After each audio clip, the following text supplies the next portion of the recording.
Olá pessoal, tudo bem? Estamos mais uma vez aqui trazendo para você a palavra de Deus e hoje nós temos aqui uma presença super especial, né? Nós estamos hoje aqui com o pastor Anthony, que vai nos trazer aí uma palavra maravilhosa, vai nos ensinar, né? E todos os dias os nossos objetivos são esses, né?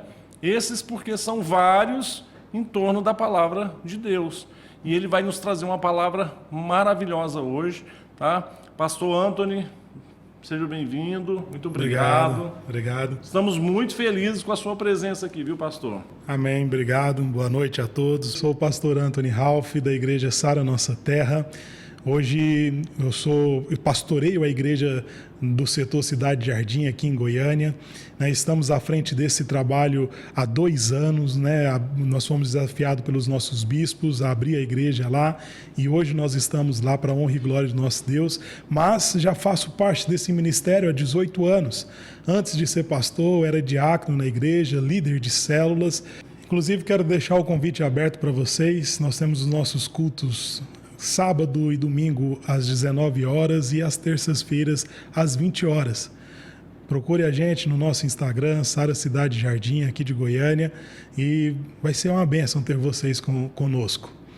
E hoje nós vamos falar sobre propósito, sobre fé, sobre ter uma vida de fidelidade com o Senhor. E Ele vai te elevar a um lugar que você talvez jamais imaginou, mas Ele tem um propósito para a sua vida. Talvez você não saiba qual, você não sabe qual é o caminho ainda, mas Deus tem um propósito para a sua vida. E nós vamos falar um pouco sobre isso nessa noite. Maravilha. Pastor Anthony, há quanto tempo que o senhor está nessa vida junto com Cristo, né, e trazendo a palavra para todos nós?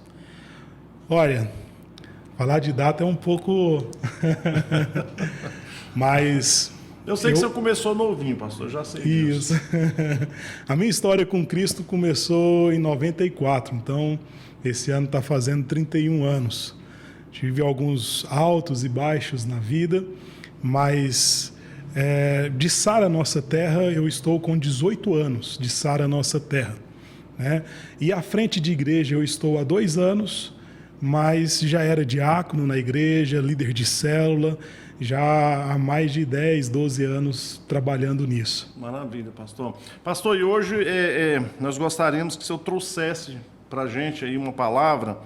Veja bem, para o pessoal que está nos assistindo aí, né, no conforto de casa, no carro, no trabalho. Nós iremos falar de um homem, né, de uma passagem muito, como todas são importantes, né? E nós iremos falar hoje sobre um homem que ele foi dito, né, como herói da fé. Outro item, ele era visto como exemplo de homem, ele era fiel a Deus, né, que mantinha seu coração reto a Jesus, né, a Deus, e não se curvava diante dos homens. Você pode falar dele para a gente, pastor? Maravilha, quem será esse, hein? Quem será, pastor? É o senhor que vai nos dizer e é o senhor que vai nos contar sobre essa maravilhosa palavra aí, né? E aí gostaríamos de ouvir do senhor. Bom, essa descrição desse homem que nós iremos falar foi um homem de grande importância na Bíblia. Ele é conhecido como Mardoqueu ou Mordecai, né?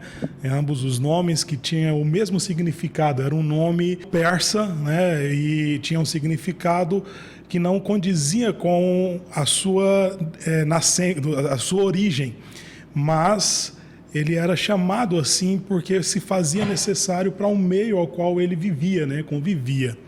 Então nós vamos falar de Mardoqueu, primo da nossa rainha Esther. Isso, pastor. E quem foi Mardoqueu?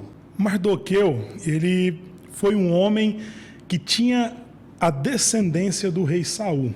Então ele vinha de família real, né? Apesar de que a história de Mardoqueu acontece cerca de 500 anos após o rei Saul, mas ele foi um homem que viveu a era pós-babilônica, né? Quando os judeus, os israelitas foram levados cativos, exilados para a Babilônia, e depois veio o rei persa e conquistou esse povo. ele viveu nessa época com o rei persa. Na época, a Pérsia era o maior país, era o império da época, né? Então, ele tinha a confiança do rei, ele trabalhava na corte do rei, mas ele não se misturava e ele nunca se esqueceu da sua essência.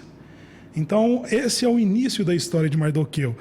Ele era primo de Ester. A Bíblia não relata como, mas só diz que Ester perdeu seus pais ainda pequena. Então, ele adota Ester como sua filha e a cria como a sua filha, né? Então, esse é de uma forma muito resumida, a história de Mardoqueu, o início dela, né? E nós vamos falar mais no decorrer aí do nosso bate-papo. Ele morava com o rei, pastor? Ele trabalhava com o rei, mas ele tinha a casa dele separada, né? Ele era como um dos magistrados, dos legisladores da época, né? Então ele era responsável por escrever, por relatar, por ajudar o rei com as leis, com as normas da época, né?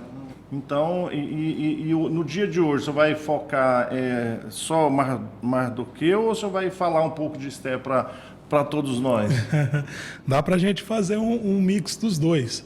Apesar que a Ester tem uma história muito conhecida, todo mundo conhece muito a Ester pelo papel de influência que ela exerceu, né? Quando ela vai à presença do rei e pede para que os seus descendentes fossem poupados da morte, né? Então ela consegue dessa maneira salvar todos os seus.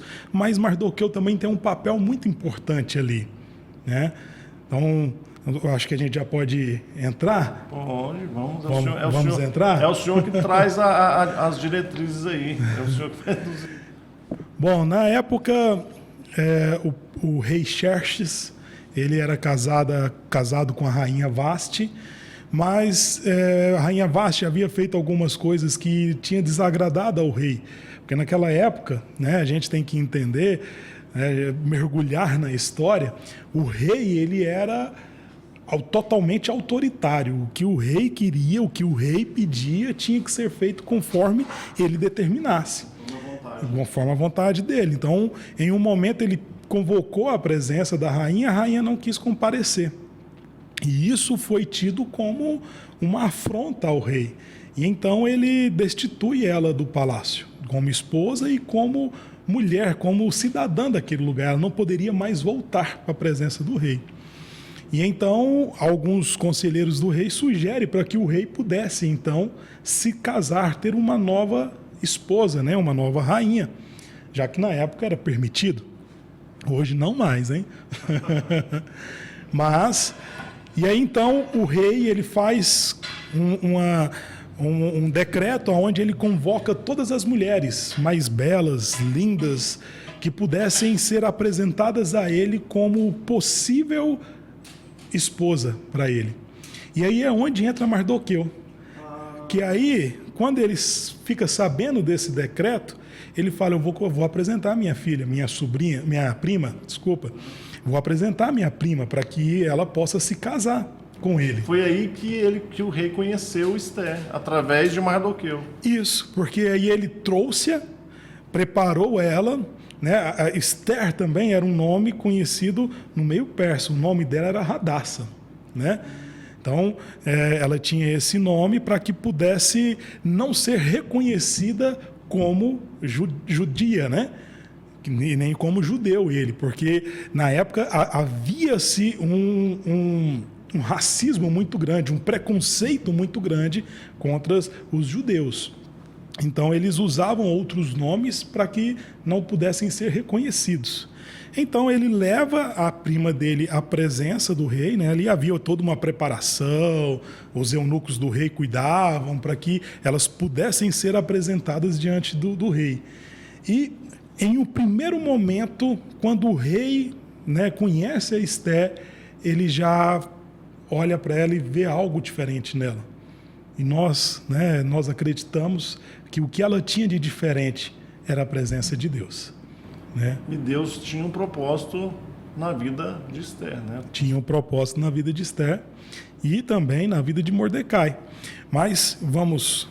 então, eu trouxe o primeiro ponto principal de Mardoqueu, que ele adotou Ester. Então ele fez a adoção, ele abraçou, amou, cuidou, mesmo na ausência.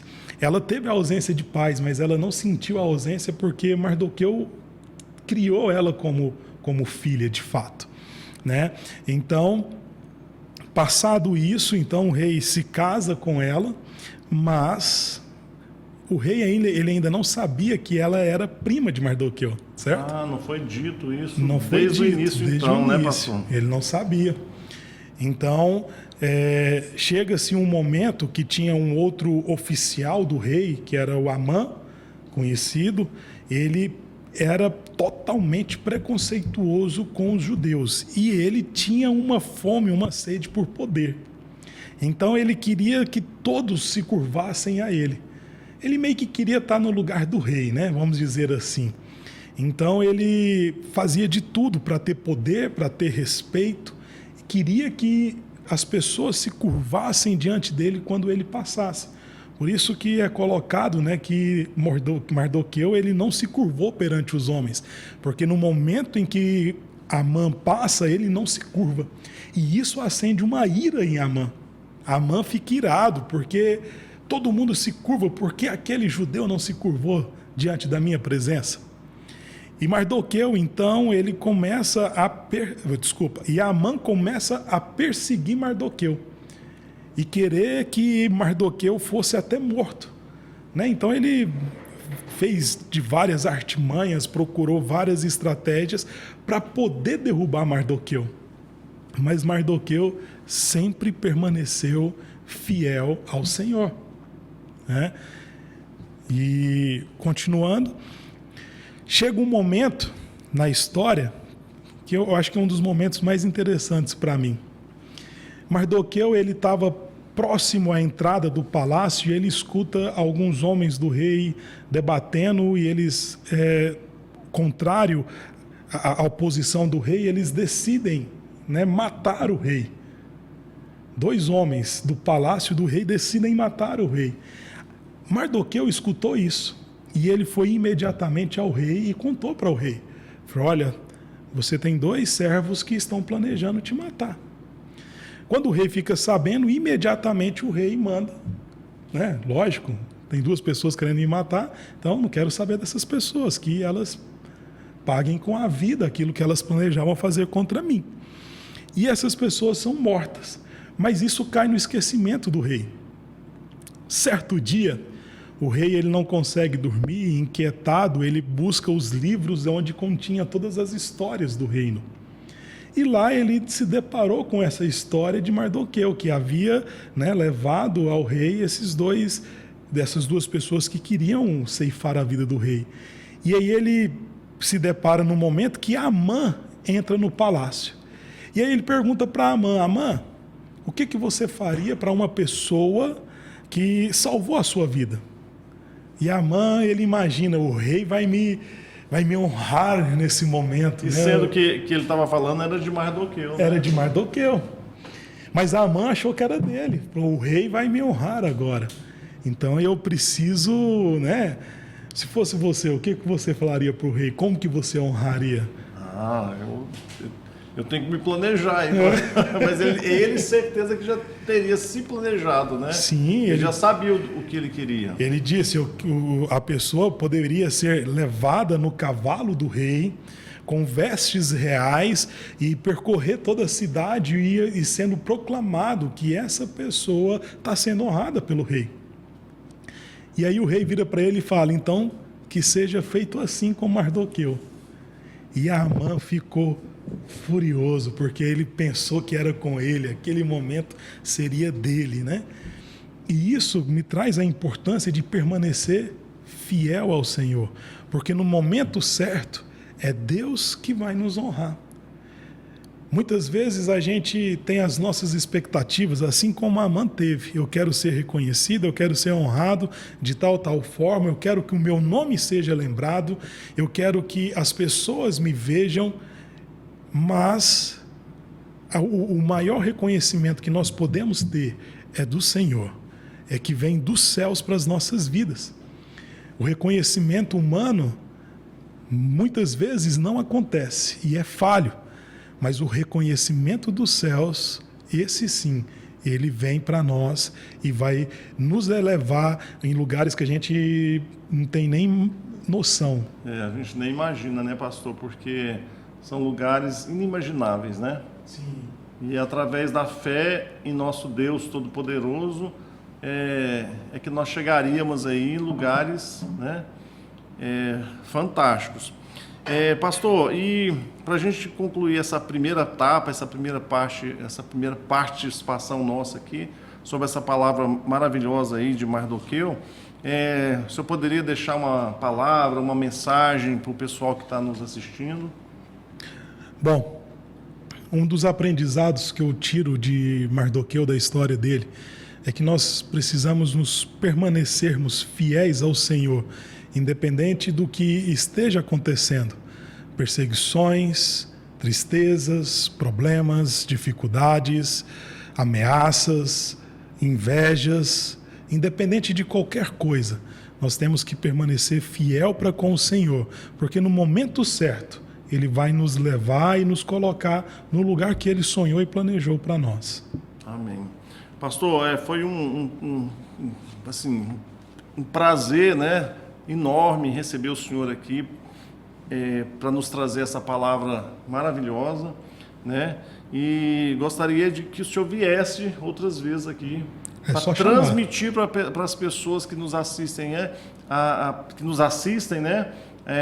Sempre uma palavra, né, que leve algo positivo para as pessoas, tá? Muito obrigado, senhor, e ficamos felizes assim aqui pela sua participação e a sua presença aqui no nosso podcast. Amém. Eu que agradeço pelo convite.